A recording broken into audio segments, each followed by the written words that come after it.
अगर आप आज के टाइम में हर आईपीओ में इन्वेस्ट करने वाले अपने किसी दोस्त से पूछेंगे कि तू हर आईपीओ में इन्वेस्ट क्यों करता है, तो वो यही बोलेगा कि मैं लिस्टिंग गेन्स के लिए आईपीओ में इन्वेस्ट करता हूँ और शेयर अलॉटमेंट के पहले ही दिन में आईपीओ को बेच दूंगा। तो क्या आप और आपके दोस्त ऐसे ही माइंडसेट से आईपीओ में इन्वेस्ट करते हैं? तो मे बी आज आपका ये माइंडसेट चेंज हो सकता है। As a long term investor या maybe as a short term investor और स्पेकुलेटर, हर आईपीओ में लिस्टिंग गेन्स के लिए इन्वेस्ट करना इस बात का उतना सेंस नहीं बनता। और इस वीडियो में मैं कोई हवा में बातें नहीं करूँगा, मैं लास्ट 10 साल के जितने भी आईपीओज आए हैं उनके लिस्टिंग गेन्स और उनके होल्डिंग गेन्स को कंपेयर करके आपको एक्सेल शीट में दिखाऊंगा। और वीडियो के मिड में जाके मैं आपको एक सरप्राइज़ भी दूंगा कि कैसे आप हमारी बनाई हुई एक्सेल शीट को डाउनलोड कर सकते हैं, वो भी फ्री में। वीडियो का मेन पार्ट स्टार्ट करने से पहले ये जान लेते हैं कि आईपीओज क्या हैं।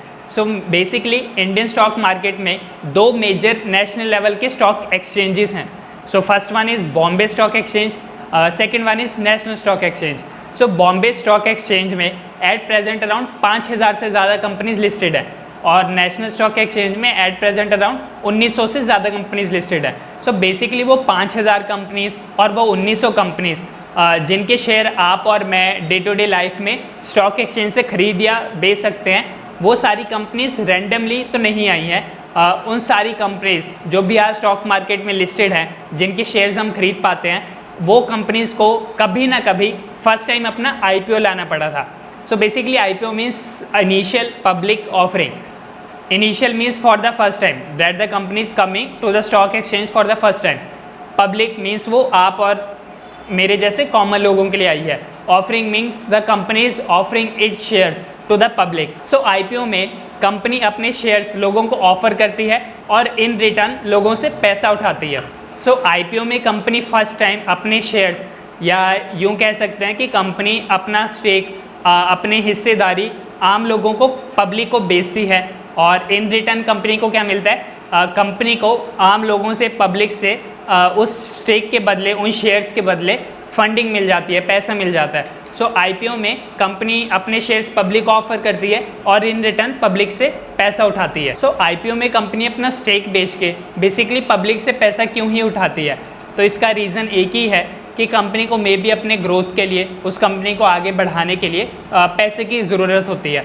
तो मे बी कंपनी को अपने ग्रोथ के लिए पैसा चाहिए, डेट रीपेमेंट, अगर कंपनी के ऊपर डेट है उसको चुकाने के लिए पैसा चाहिए, न्यू मशीनरी इक्विपमेंट बाय करने के लिए पैसा चाहिए होता है, new product and services launch करने के लिए पैसा चाहिए होता है, एक्सपेंशन मतलब किसी नई कंट्री में, नई सिटी में एक्सपेंड करने के लिए पैसा चाहिए होता है। ये तो हो गया आईपीओ का एक बेसिक ओवरव्यू। इन डिटेल हम आईपीओ के बेसिक्स के ऊपर और भी इन डेप्थ वीडियोस फ्यूचर में आगे चल के बनाएंगे। चलिए वीडियो के मेन पॉइंट पे आते हैं कि आखिरकार बुल रन में इतने आईपीओस क्यों आ रहे हैं और एज अ वैल्यू इन्वेस्टर या लॉन्ग टर्म इन्वेस्टर हर एक आईपीओ में लिस्टिंग गेन्स के लिए इन्वेस्ट करने का उतना सेंस नहीं बनता। बट फर्स्ट ऑफ ऑल पहले मैं ये क्लियर कर दूं कि आईपीओस ख़राब चीज़ नहीं है, because Infosys, Reliance, HDFC bank, TCS, Sun Pharma, इन सब कंपनीज़ का भी कभी ना कभी एक आईपीओ आया ही था और इन सब कंपनीज़ ने मल्टीफोल्ड रिटर्न्स दिए हैं, आपको भी पता है। बट प्रॉब्लम आती है बुल रन में आईपीओस की वैल्यूएशन से और कंपनी के टॉप मैनेजमेंट और उनके एग्जिस्टिंग शेयर होल्डर्स के इंटेंशन से, because majority of the investment banks और कंपनीज़ के जो भी टॉप प्रमोटर्स हैं उनके लिए आईपीओ एक लोगों से पैसा लूटने का एक लीगलाइज्ड वेपन है। Why to avoid IPOs? First point is IPOs are expensive. Obviously जो कंपनी आईपीओ की स्टेज तक पहुंच चुकी है उस कंपनी के कुछ इनिशियल स्टेजेस में कुछ एग्जिस्टिंग इन्वेस्टर्स रहे होंगे। मे बी वो कंपनी के फाउंडर्स हो सकते हैं, एंजल इन्वेस्टर्स हो सकते हैं, वेंचर कैपिटलिस्ट हो सकते हैं। उन लोगों ने कंपनी के इनिशियल स्टेजेस में इन्वेस्ट किया और अब कंपनी क्योंकि बड़े लेवल पे पहुंच चुकी है, आईपीओ तक आ गई है, तो वो अपना स्टेक बेच के कंपनी से एग्जिट लेना चाहते हैं और अपने प्रॉफिट्स बुक करना चाहते हैं। ऑब्वियसली बुल रन में आईपीओज इसलिए ही आते हैं ताकि वो जो एग्जिस्टिंग इन्वेस्टर्स हैं वो ज़्यादा वैल्यूएशन पे कंपनी का आईपीओ ला सकें और ज़्यादा वैल्यूएशन पे ऑब्वियसली अपना स्टेक बेच के कंपनी से एग्जिट कर सकें। तो ज़्यादा वैल्यूएशन पे अगर आईपीओ आता है तो उन एग्जिस्टिंग शेयर होल्डर्स को प्रॉफिट होता है। यही रीज़न है कि मोस्ट ऑफ द टाइम जब भी कोई आईपीओ आता है तो वो एक्सपेंसिव रेट पे आता है, ओवर वैल्यूड प्राइस पे आता है। इसलिए ही बेंजामिन ग्राहम, जो कि वॉरेन बफे के मेंटोर थे, गुरु थे, और जिन्होंने द इंटेलिजेंट इन्वेस्टर बुक भी लिखी है, उनके अकॉर्डिंग आईपीओज का मतलब सिर्फ इनिशियल पब्लिक ऑफरिंग नहीं है, बल्कि IPOs also stand for its probably over priced imaginary profits only और insiders private opportunity. Secondly, IPOs are overhyped because the whole process of IPOs is intentionally overhyped because IPO her company के लिए एक once in a lifetime opportunity है. उस company का एक बार ही IPO आता है और वो कंपनी के एग्जिस्टिंग शेयर होल्डर्स के लिए एक गोल्डन अपॉर्चुनिटी है कि वो IPO की हाइप क्रिएट करें और ज़्यादा डिमांड होगी तो वो एक ज़्यादा वैल्यूएशन पे भी IPO ला सकते हैं, ताकि वो एग्जिस्टिंग इन्वेस्टर्स अपना स्टेक हायर वैल्यूएशन पे बेच सकें.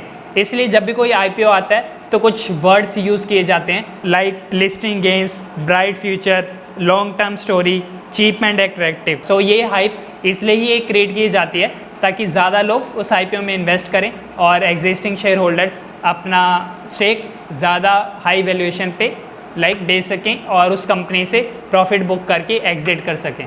Let's discuss IPO investment strategy. तो अगर आप IPO में इन्वेस्ट करना भी चाहते हैं तो बेसिकली आप दो टाइप की स्ट्रेटेजीज़ को फॉलो कर सकते हैं. First one is speculative strategy या लिस्टिंग गेन स्ट्रेटेजी, जो कि आजकल के 90% ऑफ द पीपल जो भी IPOs में इन्वेस्ट करते हैं वो यही स्ट्रेटेजी फॉलो करते हैं. उनका मानना ये है या उनका माइंडसेट ये रहता है कि मैं IPO में इन्वेस्ट करूँगा और बाय चांस अगर लक मेरे को फेवर करता है और मेरे को IPO वो लॉट हो जाता है तो मैं जिस दिन IPO लिस्ट हुआ जितने भी गेन्स हुए मैं उस दिन वो IPO बेच दूंगा. तो इस टाइप के लोगों का माइंडसेट ये होता है कि वो IPOs में लिस्टिंग गेन्स के लिए मतलब वन डे गेन्स के लिए, लिस्टिंग गेन्स के लिए IPOs में इन्वेस्ट करते हैं. सो सेकंड टाइप की स्ट्रेटेजी हो सकती है होल्डिंग स्ट्रेटेजी या long term strategy. So basically इस स्ट्रेटेजी में अगर आप IPO में इन्वेस्ट करते हैं तो आप उसको लिस्टिंग गेन्स के लिए सिर्फ पहले दिन नहीं बेचेंगे, आप उस IPO को लॉन्ग टर्म मे बी 10-15 साल के लिए as a long term investment की तरह होल्ड करेंगे. सो अब मैं आपको एक एक्सेल शीट शो करता हूँ जिसमें मैं ये दोनों स्ट्रेटेजी प्लस एक तीसरी स्ट्रेटेजी जो मैंने आशुतोष ने कल खुद सोची कि ऐसा भी केस हो सकता है कि मे बी आप उस IPO में अलॉटमेंट के लिए एप्लीकेशन ना डालें, आप उस IPO के शेयर्स, उस कंपनी के शेयर्स जिस दिन वो IPO लिस्ट हो गया उस दिन बाय करते हैं और फिर उसको लॉन्ग टर्म के लिए होल्ड करते हैं. तो उस एक्सेल शीट में हम 3 यही स्ट्रेटेजीज़ को कंपेयर करेंगे और लास्ट 10 साल में किस स्ट्रेटेजी ने कितने रिटर्न्स दिए हैं. और जो स्पेशल अनाउंसमेंट वो ये थी कि अगर आपको ये एक्सेल शीट चाहिए तो मैं इस वीडियो के डिस्क्रिप्शन में एक हमारे लिंक्डइन पोस्ट का लिंक डालूंगा. आप हमें जाके लिंक्डइन पे फॉलो करें अगर आप थोड़ा बहुत भी हमें सपोर्ट करना चाहते हैं, और उस लिंक्डइन पोस्ट में आपको इस एक्सेल शीट का लिंक मिल जाएगा. सो उस लिंक्डइन पोस्ट का लिंक इस वीडियो के डिस्क्रिप्शन में है. सो ये रही वो एक्सेल फाइल जिसमें मैंने लास्ट 10 साल के जितने भी IPOs आए हैं उनकी डिटेल्स को कंपाइल किया है और हम अब उन डिटेल से ये चेक करेंगे कि कौन सी स्ट्रेटेजी बेटर है IPOs में इन्वेस्ट करने के लिए. सो फॉर एग्जांपल 2021 में टोटल 30 IPOs आए हैं, 30, ठीक है. और ये मैंने पहला कॉलम लिख दिया company's name, second column is listing date sorry. तो ये आप देख सकते हो कि किस किस डेट में IPO लिस्ट हुआ वो डिटेल होगी. थर्ड इज इशू प्राइस, कि वो IPO किस प्राइस पे कंपनी की तरफ से इशू हुआ, मतलब वो IPO का प्राइस क्या था, ये हो गया. Fourth column is listing day close, तो वो IPO पहले दिन जब अलॉट हुआ तो वो किस प्राइस पे क्लोज हुआ, और ये हो गया लिस्टिंग गेन्स. तो लिस्टिंग गेन्स बेसिकली क्या हुए कि IPO आपने किस प्राइस पे खरीदा और किस प्राइस पे वो अलॉट हुआ, और इनका डिफरेंस 40725 और 315, ये जो कितना % का गेन हुआ ये होगा बेसिकली आपका लिस्टिंग गेन्स. तो ये कॉलम हो गया कि आपने उस सभी IPOs में अगर आप इन्वेस्ट करते तो बेसिकली कितने कितने आपको लिस्टिंग गेन्स होते. फिर एक नेक्स्ट कॉलम है करंट प्राइस का, कि IPO का अभी प्रेजेंट करंट प्राइस क्या चल रहा है, और ये करंट प्राइस है 8 अगस्त, मतलब 8 अगस्त को जो भी इन शेयर प्राइस का करंट प्राइस था वो यहाँ पे लिखा हुआ है. And next column is holding gains. So for example आपको IPO लॉट हो जाता बट आपने उस दिन ना बेच के उस IPOs को लॉन्ग टर्म के लिए होल्ड किया, तो ये वो गेन्स है कि आपने लिस्टिंग गेन्स नहीं लिए और आपने बेसिकली उन आईपीओज में लॉन्ग टर्म के लिए इन्वेस्ट किया। एंड द लास्ट कॉलम, ये जो सबसे एक्साइटिंग है, ये है गेन सिंस आईपीओ अलॉटमेंट। तो आपने क्या किया, आईपीओ में इन्वेस्ट नहीं किया आपने, मतलब आईपीओ के लिए सब्सक्राइब नहीं किया, बट जिस दिन आईपीओ अलॉट हो गया आपने उस दिन वो आईपीओ खरीदा, मतलब आपने वो आईपीओ सेकेंडरी मार्केट में स्टॉक एक्सचेंज से खरीदा। और अगर आप आज तक उस आईपीओ को होल्ड करते, मतलब पहले दिन खरीद के सेकेंडरी मार्केट से, और अगर आप उसको लॉन्ग टर्म के लिए होल्ड करते तो आपके क्या रिटर्न्स होते। तो ये वो थर्ड कॉलम है। तो ये हो गया 2021 का डेटा। ये नेक्स्ट शीट होगी 2020 के लिए डेटा, आप देख सकते हैं ये हुआ। ये 2019 में ये कुछ रिटर्न्स आ रहे हैं, ऐसे 2018 में आएंगे, 2017 में इतने सारे जितने भी आईपीओज आए उसका ये रिजल्ट हो गया, एंड रिजल्ट 2016 में, 15 में, 14 में, 13 एंड 12। तो ये लास्ट 10 साल का कंपाइलेशन डेटा हो गया आपके पास। अब आया कि अब हम सारे डेटा को कंपेयर करते हैं। तो ये हो गया 2021 से 2012 का लास्ट 10 ईयर का इन्फो। लिस्टिंग गेन्स आपको ये ईयर में रिस्पेक्टिवली ये सारे लिस्टिंग गेन्स होते, और होल्डिंग गेन्स मतलब आपने आईपीओ में आपने इन्वेस्ट किया, आपको लॉट भी हो जाता है, बट आपने उसको लॉन्ग टर्म के लिए इन्वेस्ट किया तो आपको हर साल के ये रिटर्न्स मिलते। और अगर आपने आईपीओस के लिए सेकेंडरी मार्केट में अगर आपने अप्लाई किया होता, आपने पहले दिन खरीदा होता स्टॉक एक्सचेंज से, तो आपको अगर अभी तक होल्ड करते हो उस आईपीओ को तो ये रिटर्न्स मिलते पर ईयर के हिसाब से। सो आप टोटल अगर हम सारे ईयर वाइज रिटर्न्स का एवरेज लें तो आप ये देख सकते हैं कि होल्डिंग स्ट्रेटेजी मतलब ज्यादा बेटर है कि अगर आप आईपीओ में इन्वेस्ट करें, अगर उसको लॉन्ग टर्म के लिए होल्ड करें हर एक आईपीओ में, तो आपको ज्यादा बेटर रिटर्न्स मिलेंगे। और इवन लिस्टिंग गेन्स से जाने के लिए बेटर एक जो हमने थर्ड स्ट्रेटेजी सोची थी कि आप सेकेंडरी मार्केट में उस आईपीओ को खरीदते हैं और उसको अभी तक होल्ड करते हैं लॉन्ग टर्म के लिए, तो वो आपको देख लो कितने ज्यादा बेटर रिटर्न्स दे रहे हैं, 84.39%। और अगर आप सिर्फ लिस्टिंग गेन्स के लिए जाते तो आपको सिर्फ 18.28% के गेन्स हो रहे थे। और ये हमने कुछ कैलकुलेशन की थी कि XIRR रिटर्न्स निकालने के लिए, बिकॉज ये एक CAGR रिटर्न्स नहीं निकाल सकते आप इस डेटा के साथ, क्योंकि आप हर साल इन्वेस्ट कर रहे हो ना आईपीओज में। बस ये हमने एक ट्राई किया था, तो XIRR रिटर्न्स इस स्ट्रेटेजी के अकॉर्डिंग ये 84.39 जो हमने स्ट्रेटेजी फॉलो की उसके अकॉर्डिंग आ रही थी 11.68%। और इन केस अगर आप निफ्टी में इन्वेस्ट करते तो निफ्टी आपको उतने लास्ट 10 साल में रिटर्न्स दे देती 13.66%। और ये कैलकुलेशन हम कभी और डिस्कस करेंगे XIRR के बारे में। बट कहने का मतलब ये हुआ कि आप सिर्फ लिस्टिंग गेन्स के अलावा अगर आप आईपीओज में लॉन्ग टर्म के लिए इन्वेस्ट करें तो ज्यादा बेटर रिटर्न्स कमा सकते हैं। लिस्टिंग गेन्स ही सब कुछ नहीं होता इन केस अगर आप आईपीओ में कभी भी इन्वेस्ट करने का सोचे भी तो। जैसा कि हमने लास्ट 10 साल के आईपीओ डेटा के एनालिसिस से सीखा कि लिस्टिंग गेन्स के लिए आईपीओ में इन्वेस्ट करना उतना सक्सेसफुल साबित नहीं हुआ। On the other hand second strategy कि आप आईपीओ में इन्वेस्ट करते हैं और उसको आप लॉन्ग टर्म के लिए अगर आपको वो अलॉट हो जाता है, अगर आप लॉन्ग टर्म के लिए उसको होल्ड करते हैं तो वो सबसे बेस्ट स्ट्रेटेजी थी। और थर्ड स्ट्रेटेजी जो हमने खुद बनाई कि आप आईपीओ में अलॉटमेंट के लिए एप्लीकेशन ही ना डालें, जब भी वो सेकेंडरी मार्केट में लिस्ट होता है तब आप उस आईपीओ को खरीदें और उसको लॉन्ग टर्म के लिए होल्ड करें। प्रॉब्लम आ जाती है कि फर्स्ट और सेकंड स्ट्रेटेजी बहुत ज़्यादा हाइपोथेटिकल है, क्योंकि आपको हर आईपीओ अलॉट हो जाए इसकी प्रोबेबिलिटी लाइक इम्पॉसिबल ही है। अगर वो आपको अलॉट ही नहीं हो रहा तो आप कैसे उसको लॉन्ग टर्म के लिए होल्ड करोगे। तो फर्स्ट और सेकंड स्ट्रेटेजी में प्रॉब्लम यही है कि उसमें प्रोबेबिलिटी का खेल है, इसलिए आईपीओज में लिस्टिंग गेन्स के लिए भी हर एक आईपीओ में इन्वेस्ट करने का कोई इतना सेंस नहीं बनता। अगर आप लॉन्ग टर्म में वेल्थ क्रिएट करना चाहते हैं तो बेटर है कि आप अच्छे आईपीओज में ही इन्वेस्ट करें और वो भी आप लॉन्ग टर्म के लिए इन्वेस्ट करें, या फिर उससे भी बेटर है कि आईपीओज के अलावा भी स्टॉक मार्केट पे 5000, 6000, 7000 कंपनीज लिस्टेड हैं, आप उन कंपनीज में अच्छे स्टॉक पिक कीजिए, अंडर वैल्यूड स्टॉक पिक कीजिए और आप उन स्टॉक्स में लॉन्ग टर्म के लिए होल्ड कीजिए। और वो ज़्यादा एक बेटर स्ट्रेटेजी है rather than investing in IPOs just for short term listing gains.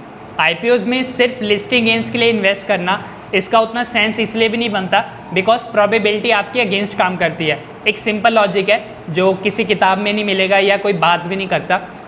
For example से रिसेंटली अभी 2 आईपीओज आए थे, एक जोमेटो का और एक ग्लेनमार्क लाइफ साइंस का, ठीक है। अब आपको भी पता है कि जोमेटो के आईपीओज की ज़्यादा क्रेज़ थी, ज़्यादा हाइप थी और उसकी प्रोबेबिलिटी ज़्यादा है कि वो आईपीओ आपको लिस्टिंग गेन्स देगा बिकॉज जोमेटो का आईपीओ चांसेस है कि वो ओवर सब्सक्राइब्ड होगा। बट अगर वो IPO ओवर सब्सक्राइब्ड हो रहा है तो आपको उस IPO के मिलने के चांसेस, अलॉटमेंट चांसेस ऑब्वियसली उतने ही प्रोपोर्शन में डिक्रीज हो जाते हैं। अगर वो फॉर एग्जांपल 100 टाइम्स सब्सक्राइब हो रहा है तो आपको प्रोबेबिलिटी तो 1/100 टाइम्स से रिड्यूस हो गई। और on the other hand Glenmark life sciences का IPO उतना क्रेज़ नहीं थी लोगों में, उतना फेम क्रिएट नहीं कर पाए IPO, तो इस IPO से आप लिस्टिंग गेंस की उम्मीद कम ही कर सकते हो, मतलब उतनी प्रोबेबिलिटी नहीं है। लिस्टिंग गेंस की प्रोबेबिलिटी कम है बट IPO के अलॉटमेंट की प्रोबेबिलिटी ऑटोमेटिकली हाई हो जाती है, बिकॉज इस IPO में लोग कम इन्वेस्ट करेंगे तो आपको मिलने के चांसेस ज़्यादा है। तो प्रोबेबिलिटी बेसिकली आपके अगेंस्ट काम कर रही है, बिकॉज जिस IPO के लिस्टिंग गेंस के चांसेस ज़्यादा हैं उसमें आपको अलॉटमेंट के चांसेस कम है, और जिस IPO में लिस्टिंग गेंस की प्रोबेबिलिटी कम है उसमें अलॉटमेंट के चांसेस ज़्यादा हैं। तो ये एक सिंपल लॉजिक है, इसलिए IPOs में इन्वेस्ट करने का उतना सेंस नहीं बनता। बेटर अप्रोच यही है कि आप लॉन्ग टर्म इन्वेस्टर की तरह सोचें, एक लॉन्ग टर्म वेल्थ क्रिएशन के लिए जाएं, बिकॉज इवन सपोज अगर आपको जोमेटो का IPO लॉट भी हो जाता है तो मैक्सिमम गेंस वही रहते हैं कि 10-15 हज़ार, 8 हज़ार, 7 हज़ार, और अगर आपको स्टॉक मार्केट से वेल्थ क्रिएट करनी है तो ये एक बहुत छोटी अमाउंट है। बेटर है कि आप लॉन्ग टर्म अच्छे स्टॉक्स में इन्वेस्ट करें, और जो 5,000 ऑलरेडी एग्जिस्टिंग कंपनीज़ हैं, अंडर वैल्यूड कंपनीज़ हैं, उनमें इन्वेस्ट करें और लॉन्ग टर्म में वेल्थ क्रिएट करें। और ये 5-10 हज़ार तो एक छोटी अमाउंट हो जाएगी अगर आप स्टॉक मार्केट से बहुत ज़्यादा पैसा कमाने की पॉसिबिलिटी अगर अप्रोच माइंडसेट रखते हैं तो।